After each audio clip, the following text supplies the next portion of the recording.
This is what I've generated using Google Bard. Isn't this amazing? Well, what you saw is what you will see in this particular video. Google's Bard is now much more confident with respect to coding queries. So in this video, I'll challenge Google's Bard for various coding complex problems, and I'll see how it performs, and I'll share the results in front of you. So without wasting any further time, let's kickstart the video.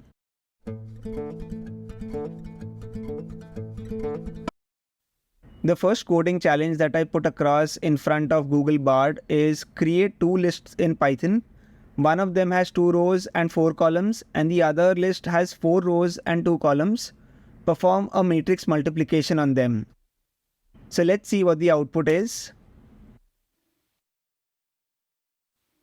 So here is the code to create two lists in Python, one with 2 rows and 4 columns, and the other list with 4 rows and 2 columns. Then it performs a matrix multiplication on them. So here is the code, list 1, list 2, and here is the multiplication that's happening, and finally you have the product as well. So let's validate the results using Google Colab. I don't have to explicitly open Google Colab. Everything is possible here itself. So all you have to do is click on export response, export to Colab, and basically you have access to new notebook, which I'm opening right now. So this is the notebook that Google has automatically created for me. I'll press connect. Now that I have the session up and running, I'll quickly press run. And this is the output that I have. Technically, this list had 4 elements, and given I'm doing this in Python, it was not the most optimized way, but it still gave me an output where the output dimensions, if you look carefully, are 2 cross 2. So you have 2 values here, 2 values here. So basically 2 cross 2 is the final output. So this was not an optimized way to multiply 2 matrices, which is where what I'll do is I'll add a flavor of NumPy in the entire code, and I don't have to do anything. Google Bard will do everything for me. Now what I'll do is I'll kind of vectorize the code using NumPy and use NumPy arrays instead of list. Now the entire operation has been vectorized. I'll quickly go to Colab and check what results I'm getting. I'll quickly paste the code in this particular cell, and I'll run the cell. Here you have the output 130, 140, 322, 348, which is in line with the code that was generated initially. So it's basically a 2 cross 2 matrix, and this is entirely vectorized using NumPy.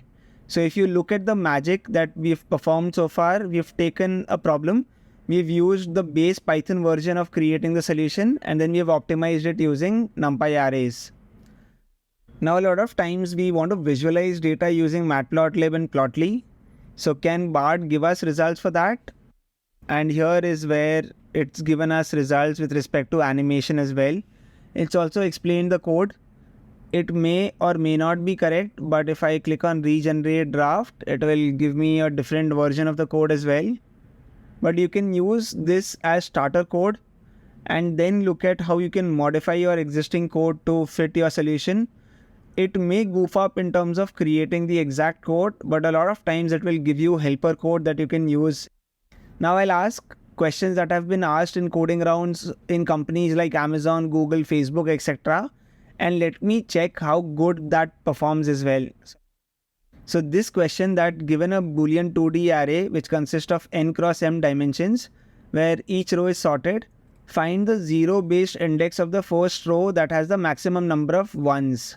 So this is what is expected. So this is basically a question from Amazon or Google. I don't exactly remember. So I'll quickly press enter and check how good a result Google's Bard is able to give me. So here it's created a function called as def find underscore max underscore 1 array. And here it specifies the argument, the output that it has to return. Here is the entire solution. So here if I pass in true, true, false, false, true, false, true, false, and false, false, true, true, maximum 1 row index, I call the function and then it says output is 0. The code will print 0, which is 0 based index of the first row that has the maximum number of ones in the array variable. So fabulously thought out, fabulously coded, and yeah, I mean, you can see the results in front of you. So overall, really impressed by Google's Bard. I'll put out one more question in front of Google Bard and let's see how that performs as well. One more question that has been asked in coding interviews: write a Python code that searches for a value in m cross n integer matrix. The matrix has following properties, and here is the solution. And yeah, that is what we have. Now here is where search matrix and all of the values have been given. So if I'm searching for the value 5, it says found, otherwise it says not found, and here the output will be found. It also gives the sources through which it's kind of picked up the code. I want to create a 2048 game using Google Bard. Let's see how good or bad it performs for this particular use case. Create a 2048 game in Python using Pygame library. Let's see the response. So here it's given me the code. It's basically also explained what it has done.